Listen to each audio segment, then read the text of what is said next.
নমস্কার বন্ধুরা, বেরিয়ে পড়েছি কিন্তু আমরা দুস্থ মানুষদের জন্য জামা কাপড় কালেক্ট করতে। এই দেখো, আছে কিন্তু আমার কাছে 3টে ব্যাগ, আছে কিন্তু বাইক। মানুষের বাড়িতে কিছু মানুষ বলেছে যে দেবো, তার মধ্যে আজকে 2টো বাড়ি যাওয়ার চেষ্টা করব।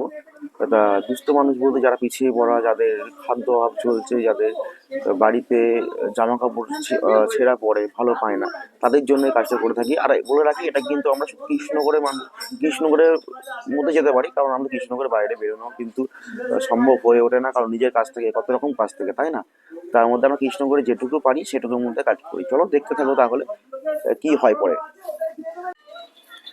তো আমরা এখানে দাঁড়িয়ে আছি।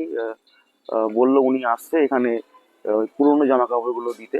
তা আমরা এখানে দেখি, আমরা বলতে এখানে আমি আছি, আসলে আমাদের অনেক সময় সকালে খাবার দেওয়া হয়, তো ওই সময় আহ, কিছু জন থাকে আমার সাথে, ওই জন্য আমরা আমরা বেরিয়ে যাচ্ছি।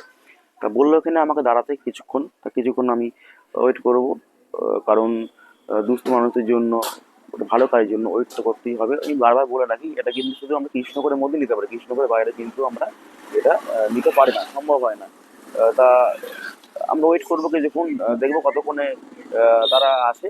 তো দেখতে থাকো পরেরটা। তা উনি এসেছিল, বললো যে না, যেতে বাড়িতে যেতে। তা আমরা বাড়িতেই কিন্তু পৌঁছে যাচ্ছি। তো কন্টিনিউ করতে থাকো।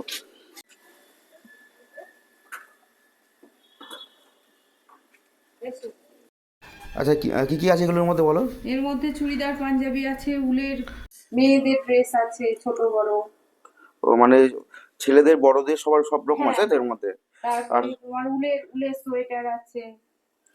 দেখতে পাচ্ছ কত সুন্দর সুন্দর এখানে কিন্তু জিনিসগুলো আছে, যেগুলো অসহায় পরিবারগুলো কিন্তু পরে বাঁচবে। এখানে কিন্তু শীত পড়ে গেছে যেহেতু, সেহেতু কিন্তু এখানে শীতের জামা কাপড় আছে, যেগুলো আমাদের কিন্তু খুবই দরকার ছিল। তা খুব ভালো এগুলো কোয়ালিটির আছে, দেখতে পাচ্ছ তোমরা। তো দেখতে পাচ্ছ আমাদের নেওয়া কিন্তু কমপ্লিট হয়ে গিয়েছে। এই যে দেখতে পাচ্ছ, পুরো আমাদের নেওয়া কিন্তু কমপ্লিট। এবার কিন্তু আমরা এখান থেকে চলে যাব, এখান থেকে সোজা চলে যাবো বাড়ি। তারপরে আবার আবার একটা জায়গায় যাবো, সেখান থেকে আবার নিয়ে এসে বাড়ি যাব। তারপর কিন্তু আমরা পৌঁছাবো দুস্থ মানুষের জায়গায়, যাদের এগুলো কিন্তু প্রয়োজন, যাদের কিন্তু দরকার।